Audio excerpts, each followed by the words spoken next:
ታሪኩ የሚጀምረው አንዲት ሴት በከፍተኛ ህንጻ ላይ በድንገት ተንሸራታ ስትወድቅ ነው።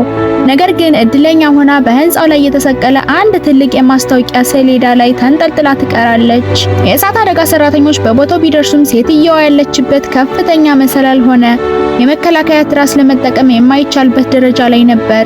ነፍስ አድን ቡድኑ በሁለት ቡድን ተከፋፍሎ ስራውን ይጀምራል። አንደኛው ቡድን በሴትየዋ በታች ያለውን መስኮት ሰብሮ ለማውጣት ሲሞክር፣ ሁለተኛው ቡድን ደግሞ ከህንጻው ጣሪያ ላይ በገመድ በመውረድ ሊደርሱላት ይጥራሉ።